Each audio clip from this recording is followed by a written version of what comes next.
महाधार्मिक तथागत गौतम बुद्ध व परमपूज्य बोधिसत्व डॉक्टर आंबेडकर यांना मी दिवार अभिवादन करते आणि इथे उपस्थित सर्व उपासक उपासिकांना माझा मानाचा जय भीम.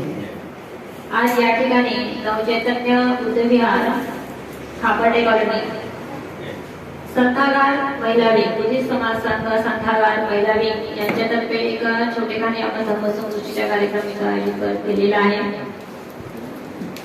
आता कित्येकाच्या मनामध्ये हा प्रश्न असेल, वंदन आली और उसके बाद में हमने महामंगल सूत्र, उसके बाद धम्म पठन भी किया और अभी थोड़ा ये प्रबोधन का कार्यक्रम हो रहा है.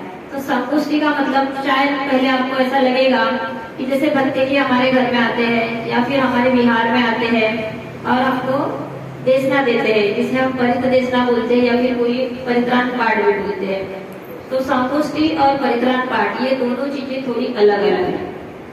जब हम अपने घर में परित्राण रखते हैं या किसी पूज्य भंते जी का परित देशना का कार्यक्रम रखते हैं तो उस वक्त भंते जी जिस समय में जिस घर में जिस कार्यक्रम की वजह से हमने उनको बुलाया है उस अनुसार वो कुछ गाथाओं का पठन करते हैं, कुछ हमको प्रबोधन करते हैं या फिर गाथाओं का मतलब बताते हैं या फिर जिस तरह से उनको उस वक्त लगे उस तरह से प्रबोधन करते हैं. लेकिन संगोष्ठी में फर्क थोड़ा ये है कि जिस तरह से भंते जी हमको गाथाओं का मतलब बताते हैं, गाथा हमको सबको याद है, कुछ लोगों को नहीं होगी तो करने की कोशिश कर रहे हैं, लेकिन हम इनसे थोड़ा हट के संगोष्ठी मतलब एक बौद्ध परिवार कैसे होना चाहिए या एक बौद्ध परिवार बनाने के लिए हमको धम्म उपासक करके क्या करना चाहिए, कौन सी बातें हमको जरूरी है, कौन सी बातें हमको छोड़नी है, इसके बारे में हम लोग ये धम्म संगोष्ठी के माध्यम से बताना चाह रहे हैं. और ये जो धम्म संगोष्ठी होती है उसका शेड्यूल लगभग एक दिन की अगर पूरी संगोष्ठी लेते हैं तो मिनिमम 5 घंटे का रहता है. मतलब सुबह आप 10 बजे घर से या 11 बजे नाश्ता पानी करके किसी जगह पे एकत्रित हो जाए जहाँ पे संगोष्ठी रखी है वो वहाँ पे, और शाम के 5 बजे तक आप वहाँ पूरे तन मन धन से बैठिए और पूरे चरणबद्ध तरीके से ये संगोष्ठी का आयोजन होता है. उसमें संगोष्ठी के 6-7 चरण होते हैं. उसमें तो पहले अपना पूजा वंदना वगैरह होती है, फिर कुछ बातें बताई जाती है सार्वजनिक तौर पे जो सभी के लिए लागू होती है. फिर उसके बाद बुद्ध के जो अनुयायी है या आम्बेडकर वादी जो लोग हैं जो चाहते हैं कि भारत बौद्धमय हो, ये डॉक्टर आम्बेडकर का सपना था, तो इस सपने को साथ में लेके हमको एक बुद्धिस्ट व्यक्ति करके बुद्धिस्ट पर्सन करके हमको कौन सी बातें फॉलो करना है, ये हर चरण में मतलब हर स्टेप में समझाया जाता है. तो अभी हम लोग अगर बोलेंगे कि आपको 5 घंटे यहाँ आना है तो थोड़ा नहीं आएंगे लोग, सबको अपने अपने काम रहते हैं. इसीलिए हम लोगों ने यह सोचा कि बुद्धिस्ट समाज संघ संथागार परिवार की जो महिला विंग है वो घर घर जाके ये बातें बताएगी.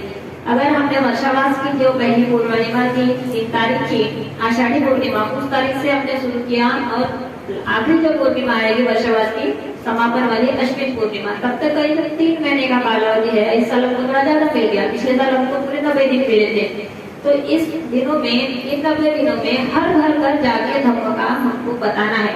अब 5 घंटा एक जगह बैठाएंगे लोग तो बोर हो जाएंगे, इसलिए हम लोग एक एक बात को एक एक विषय को एक एक घर में रख रहे हैं. और हमारी जो इधर की महिला दिख रही है जो अभी कम आई है यहाँ, लेकिन यह हमारी संख्या लगभग 40 के बराबर होती है जो रोज वो महिलाएं हमारे साथ आती है. जिस तरह से हमने अभी धम्म पठन किया उसके बारे में बात रखते हैं और फिर आगे आते हैं कि तथागत को जो बौद्ध तथागत ने हमको जो दिया है और डॉक्टर आम्बेडकर ने धम्म दीक्षा लेके हम तक वो बौद्ध धम्म पहुंचाया है. तो हमको अगर वास्तविकता में बौद्ध के अनुयायी बनना है या बौद्ध धम्म का आचरण करना है तो हमको किस बातों पे ज्यादा ध्यान देना होगा, ये आज का हमारा विषय है. और संगोष्ठी में कौन कौन से विषय लिए जाते हैं ये भी मैं आपको धीरे धीरे बताऊंगी. अगर समय रहा तो हम बिहार में बैठे हैं तो बिहार के बारे में थोड़ा हम बात करेंगे. तो डॉक्टर बाबा आम्बेडकर का ये कहना था कि अगर आपको वर्तमान में डॉक्टर आम्बेडकर ने 1956 में दीक्षा ली है तो उस वक्त से उन्होंने बोला कि अगर आपको वर्तमान में बुद्ध धम्म को जीवित रखना है, अगर बुद्ध धम्म का महत्व बनाए रखना है तो अपने अस्तित्व को बनाए रखने के अस्तित्व मतलब मैं एक इंसान के नहीं, मैं एक बुद्ध का वायु या पालन करने वालों को अस्तित्व अगर बनाए रखना है तो कई सारी बातों को आपको त्यागना होगा और कई सारी बातें जो धम्म में लिखी है उसे हमको संजो कर रखना होगा, अपने जीवन में उसको उतारना होगा। और धम्माचरण के अलावा हम बौद्ध नहीं बन सकते। हमने अगर त्रिचरण पंचशील बोल दिया है, पूरी बुद्ध वंदना बोली, पूरी धम्म वंदना बोली, पूरी संघ वंदना बोली, महामंगल सूत्र भी बोला, अगर हम ये बात सिर्फ बोलते रहेंगे तो क्या हम बुद्धिस्ट हो जाएंगे? नहीं होंगे। तो फिर हमको ये बातें जीवन में उतारनी पड़ेगी, ये बहुत जरूरी है।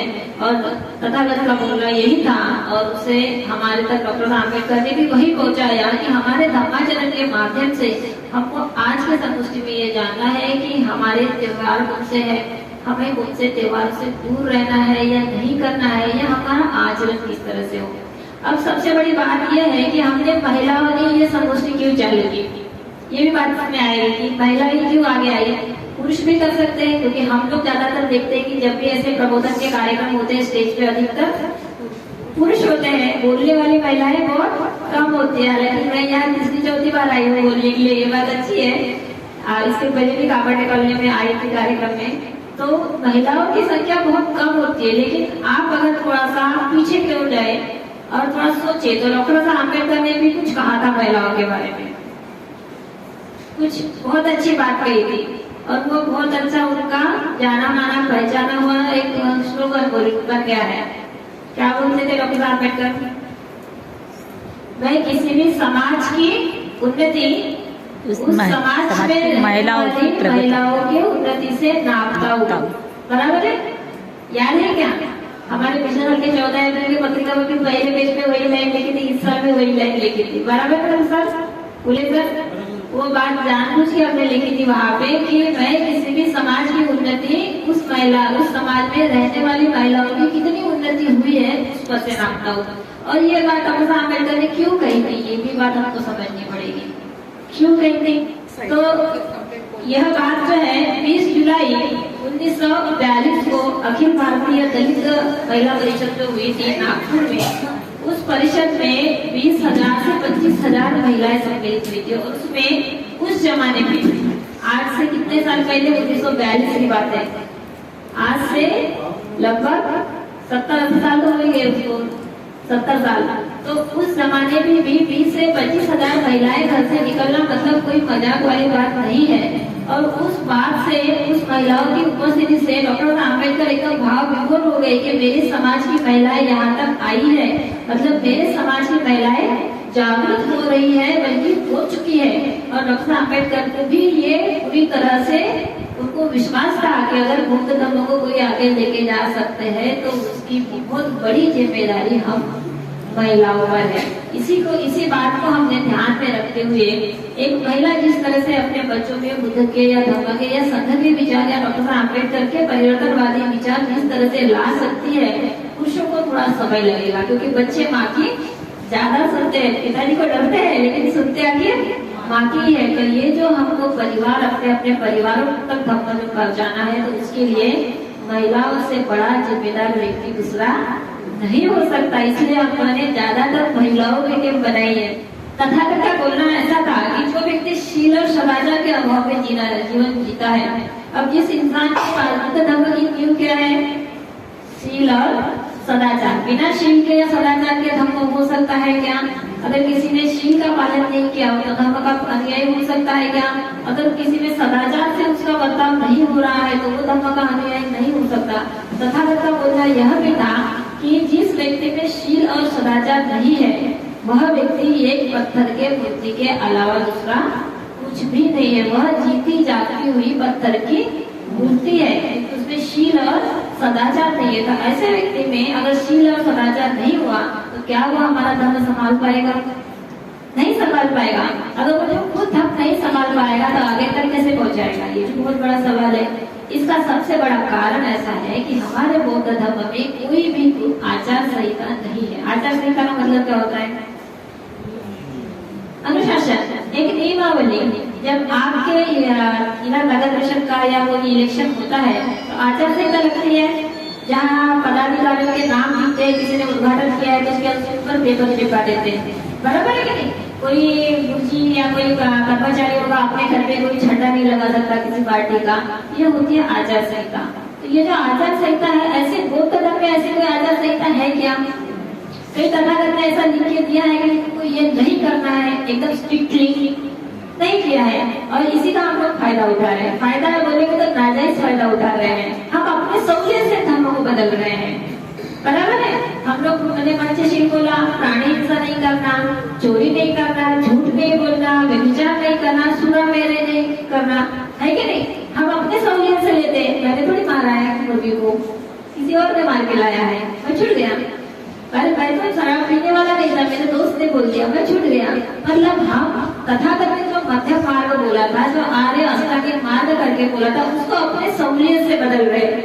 अगर काकटे काकटे को जाने वाला सबसे अच्छा रास्ता इधर से आ रहा है, लेकिन मेरे को कोई बोलता है कि इधर से तो जा सकता है, मैं उधर से आ जाती हूँ, लेकिन सही जो मार्ग है वो मैं नहीं चुनती, और जो मुझे पता नहीं है उसमें मैं घूमते रहती हूँ। यही हमारे धर्म का हो रहा है, और हमारे धर्म अनुयायी का हो रहा है कि हम अनुशासनहीन होते जा रहे हैं। और हमारे में अनुशासन नहीं होने की वजह से हमारा जो धर्म है, एक जमाने में भारत सम्राट अशोक के तथागत के काल में तो था ही, लेकिन उसके बाद सम्राट अशोक के भी काल में यह भारतवर्ष, पूरा भारतवर्ष बौद्धमय था, लेकिन उसको कई तरीके से नेस्तनाबूद किया गया या मिटाने की कोशिश की, और बहुत बार उसको मिटा भी दिया गया। और बुद्ध धर्म धीरे धीरे धीरे धीरे भारत देश में खत्म होने पे आ गया। ऐसा हम इतिहास में पढ़ेंगे। लेकिन फिर से एक बार डॉक्टर साहब अम्बेडकर ने 14 अक्टूबर 1956 को इस देश में बुद्ध धर्म को जीवित किया, और एक अनुशासन बद्ध और आचार संहिता बद्ध जीवन जीने वाला अनुयायी ही अपने धर्म को आगे ले जा सकता है। यह भी डॉक्टर साहब अम्बेडकर का बोलना था। और अनेक संगठन है, जैसे हम लोग बोलते हैं कि भारतीय बुद्ध महासभा है, और उसमें भी दो तीन ब्रांचेस हो गई है। हमारा समता सैनिक दल है।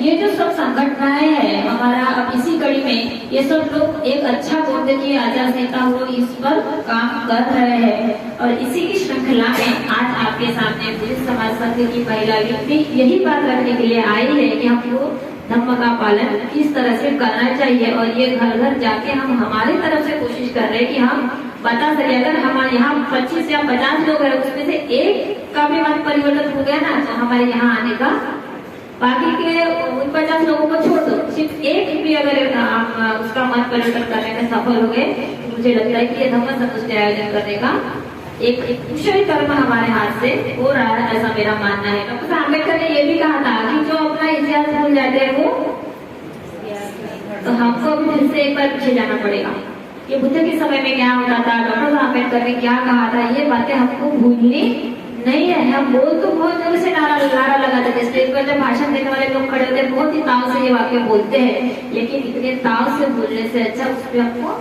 सोचना है और उस पर हमको अमल भी करना है, तभी हम आगे बढ़ पाएंगे। आप लोग देखते हैं कि जैसे कुछ उदाहरण देते हैं, तो एक उदाहरण ऐसा भी है कि हम लोग अगर एक बुद्धिजीवी व्यक्ति बनना चाहे तो उनको क्या करना पड़ेगा।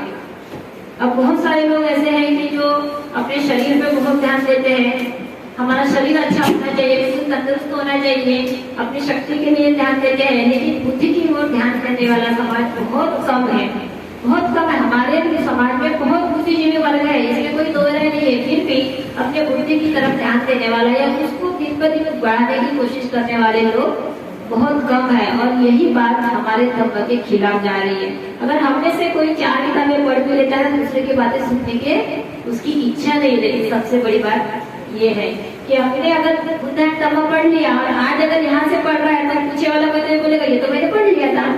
अरे पढ़ तो लिया, पर उसमें समझ क्या आ रहा है आपको। डबल से पढ़ोगे तो शायद कुछ आ जाएगा, तीसरी बार पढ़ोगे तो और शायद कुछ आ जाएगा, चौथी बार पढ़ोगे तो उसमें से बहुत कुछ आ जाएगा, शायद 10वीं स्टेप तो पूरा आ जाएगा।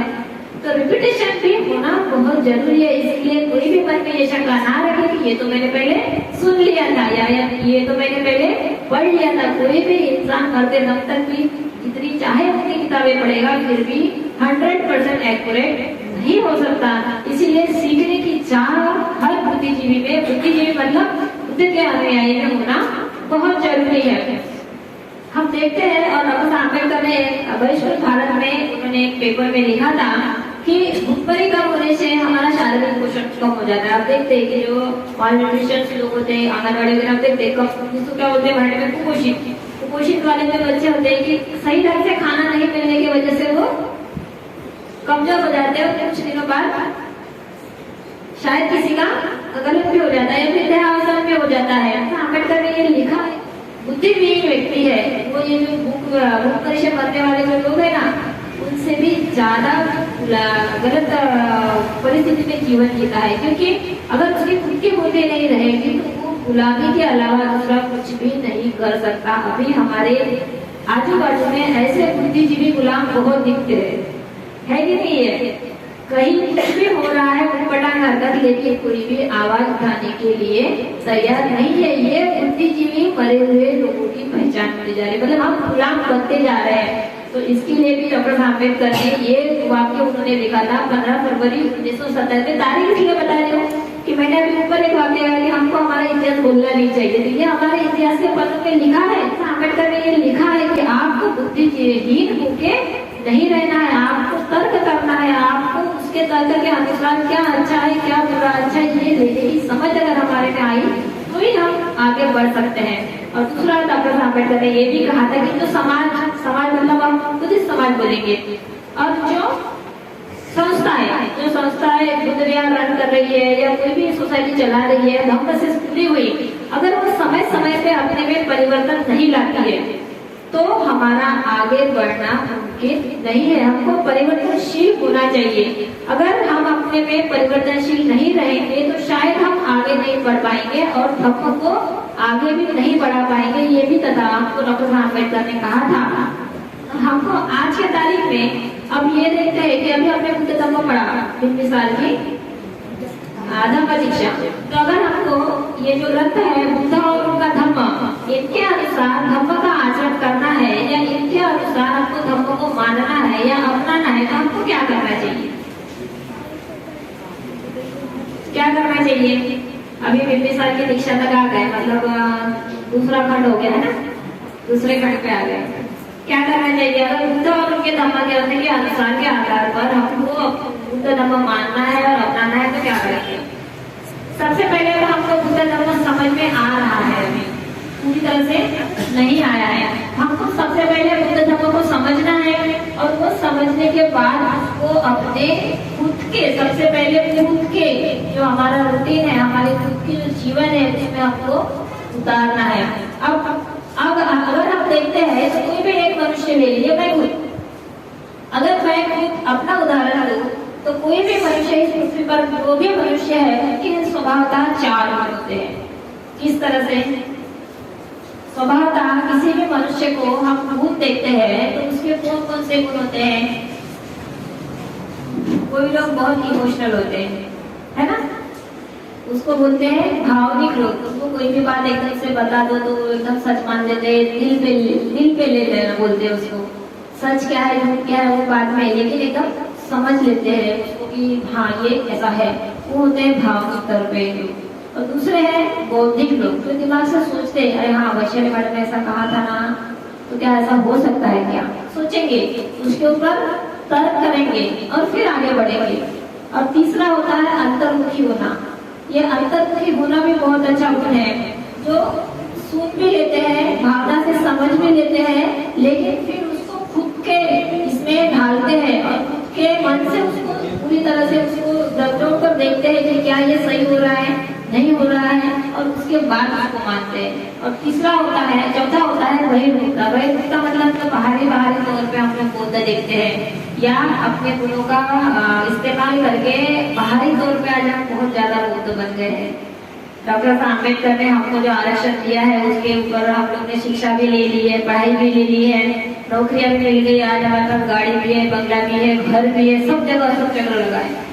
मतलब हम बाहरी बौद्ध बन रहे हैं, है कि नहीं? प्रगति करना कोई बुरी बात नहीं है, अपनी मेहनत से की हुई प्रगति समाधान कारक ही होती है।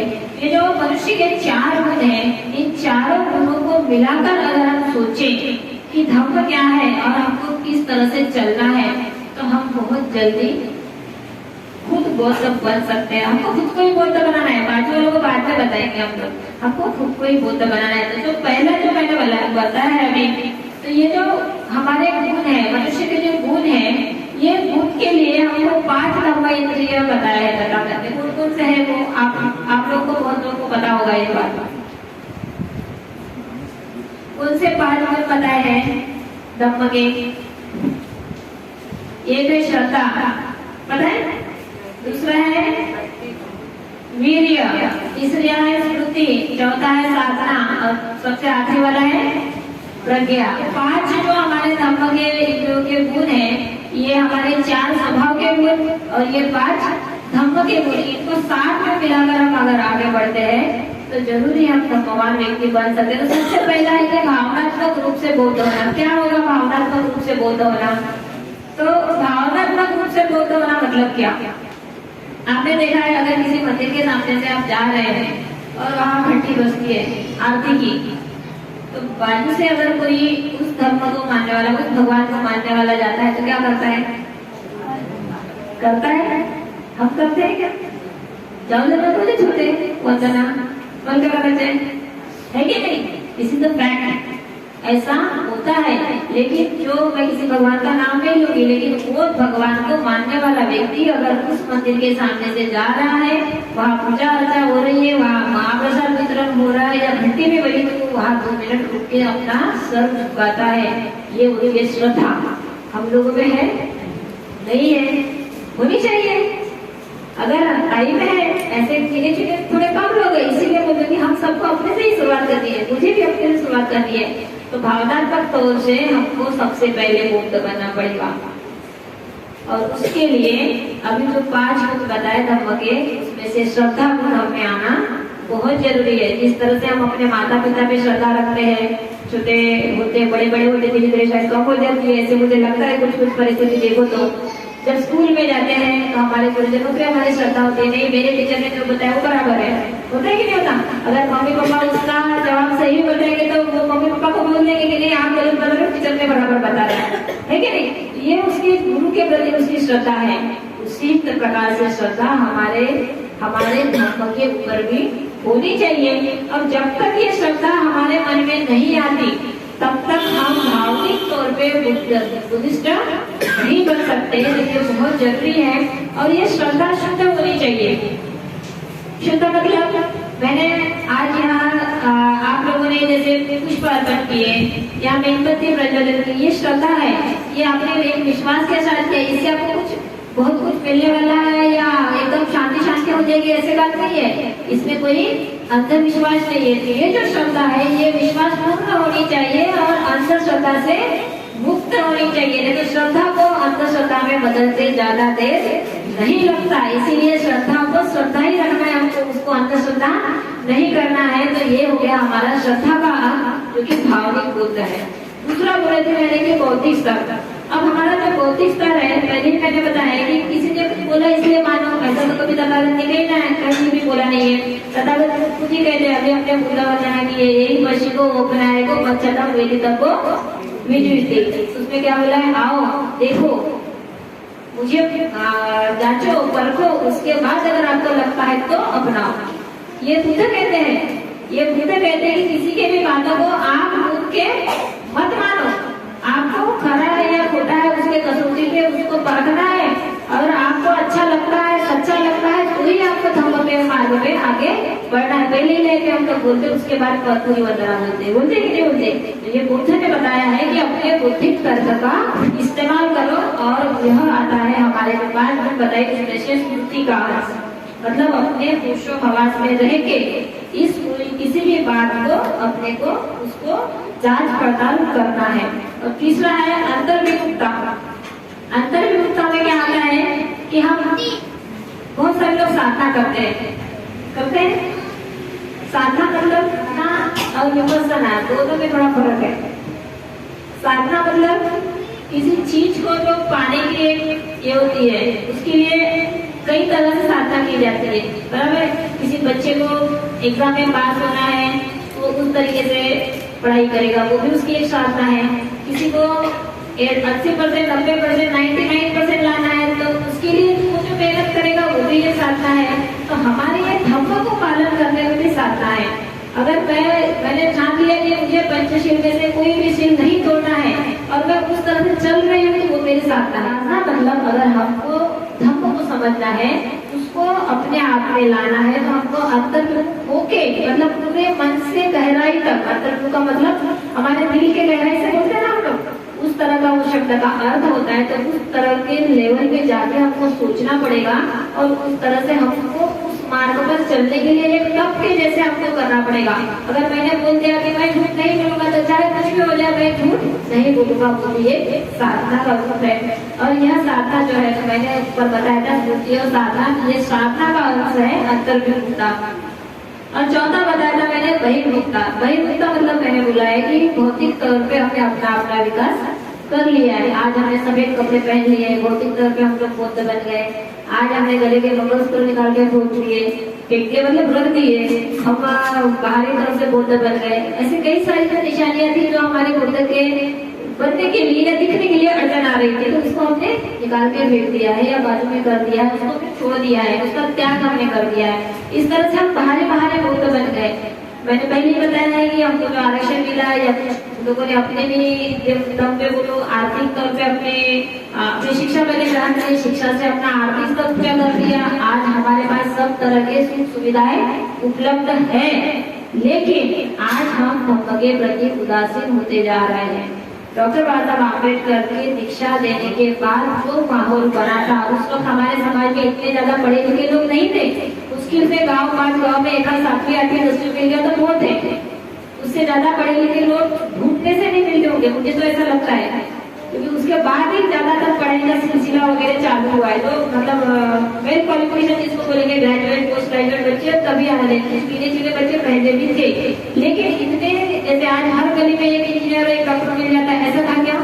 नहीं था। उस वक्त हमारे पास साधन संपत्ति नहीं थी, फिर भी डॉक्टर साहब अम्बेडकर ने जब धम्म दीक्षा के लिए एक आवाज उठाई तो लाखों लोग जन समुदाय उनके साथ आए। लेकिन आज हमारे समाज की ये हालत है कि अगर हम धम्म संगोष्ठी का कार्यक्रम करते हैं तो भाई लोग या कोई भी लोग, इनको भी आपने व्हाट्सएप पे भेजा होगा, अगर 200 का ग्रुप भेजा है, 200 लोगों का ग्रुप है तो उसमें से 50 लोग आए हैं।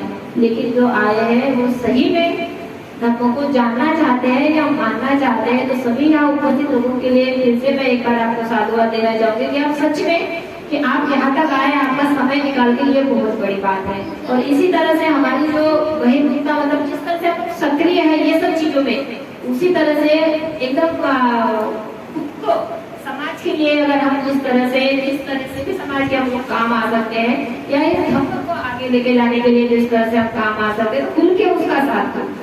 जिस तरह से खुल के हम अपना आर्थिक विकास कर रहे हैं, सामाजिक विकास कर रहे हैं, शैक्षणिक विकास कर रहे हैं, एक गाड़ी होने के बाद दूसरी गाड़ी ला रहे हैं, उसमें भी एक चक्कर के जगह 2 चक्कर बना रहे हैं। जिस तरह से हम लोग अभी बाहर बौद्ध दिखाने की कोशिश कर रहे हैं, उसको थोड़ा खुल के भी अभी बौद्ध बनने की दिखाने की जरूरत है। यही है बहिर्मुखता। और यह तथागत ने कहा है कि यह वीर्य और सक्रियता का अंग है। जितने ज्यादा हम सक्रिय रहेंगे, जितने ज्यादा हम एक्टिव रहेंगे, जितने तेजी से हम काम करेंगे, उतने तेजी से हम धम्म को समझेंगे, सोचेंगे, मानेंगे और आगे लोगों तक पहुंचाएंगे। यह तथागत का मानना था। इसके बाद हम संगोष्ठी में ये बेसिक हो गया। इसके बाद हम धम्म संगोष्ठी में ये भी बताते हैं कि बौद्धों के संस्कार कौन से होने चाहिए। हमारे कौन से संस्कार है कि बौद्धों के 22 संस्कार होते हैं। कितने? 22। अब ये 22 संस्कार हर किसी को काम में नहीं आते। कुछ सामाजिक संस्कार है, कुछ कौटुंबिक संस्कार है। हम लोग जनरली संगोष्ठी में कौटुंबिक संस्कार के बारे में बात रखते हैं। तो ये कौन से कौटुंबिक संस्कार है कि जिसके बारे में हमको संगोष्ठी में बताना है और लोगों तक पहुंचाना है। तो बौद्धों के प्रायोरिटी से देखे जाए तो 5 मुख्य संस्कार है। अब कौन कौन से हैं? अगर मनुष्य के जन्म से हम मरने तक लेते हैं तो कैसे हो जाएगा? कौन से संस्कार हो जाएंगे?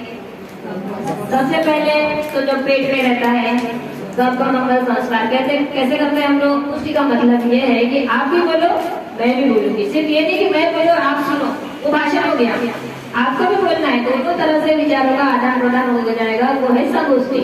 तो हम लोग जनरली जो करते हैं वो गलत तरीके से करते हैं, वो हमारा संस्कार नहीं है। जो गर्भ मंगल संस्कार है वो बच्चा जैसे गर्भ ठहरने के बाद 3रे महीने से लेके 7वें महीने तक ये आपको 3 बार करना है।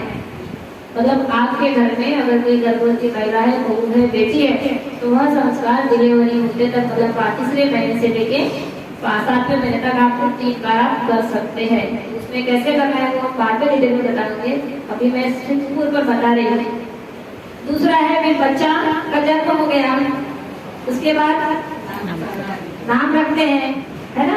और नाम भी बहुत है, पहले तो फेकलिया, डेकलिया, एकलिया ऐसे नाम रखते थे, स्टैंडर्ड नाम रखते हैं हम लोग। है ये नाम संस्कार भी हमारा कौटुंबिक संस्कार है और वो अपने कुटुंब में होना चाहिए। तीसरा आता है उसके बाद जब बच्चा स्कूल में जाने लगा करना है, उसकी विद्यारंभ के संस्कार की शुरुआत अपने घर से ही करनी है और अपने पारिवारिक कार्यक्रम में अपने जो घर के लोग हैं उनके माध्यम से, या कोई पूज्य बंदे की है उनके माध्यम से, या कोई पौधाचार्य है, या कोई अच्छा उपासक उपासिका है उनके हाथों से भी आप ये विद्यारंभ संस्कार कर सकते हैं। इसके बाद आता है बच्चा पढ़ लिख गया, नौकरी भी लग गई, अब क्या करनी है, शादी करनी है। वैवाहिक संस्कार जीवन का बहुत महत्वपूर्ण संस्कार है, हमने उसको आज क्या कर दिया है, फैशन कर दिया है, बराबर है ना। अब कंपटीशन हो गई है, अगर इन्होंने अपने लड़के की शादी में 5 लाख खर्चे किए तो ये उसके लिए घर खरीद रखेगी। ये प्रैक्टिकल हमारे समाज में अभी हो रहा है। ऐसे ऐसे भी केस मैंने देखे हैं कि नवरदेवा ने बैंड नहीं आने बोले पहले बैंड आने रखा करे, तो ये कहाँ तक सही है, ये भी बात हमारे बच्चों को हमको बताना पड़ेगा। और ये बात हमको अपने बच्चों तक अगर पहुंचानी है, इसी का माध्यम है घर घर जाके तो हम लोग संगोष्ठी कर रहे हैं ना, क्योंकि बिहार में सारे लोग नहीं आते हैं। आप आए हो, आपके घर में और भी 4 लोग है, वो आए हैं क्या, नहीं, लेकिन जिस दिन आपके घर पे संगोष्ठी रहेगी उस दिन वो 4 लोग घर पे रहेंगे, कम से कम सुनेंगे और समझने की कोशिश करेंगे। यही हमारे संगोष्ठी का मुख्य कारण है। और सबसे आखिरी वाला संस्कार है हमारे जीवन में जो होता है जीवन जाने के बाद, वो है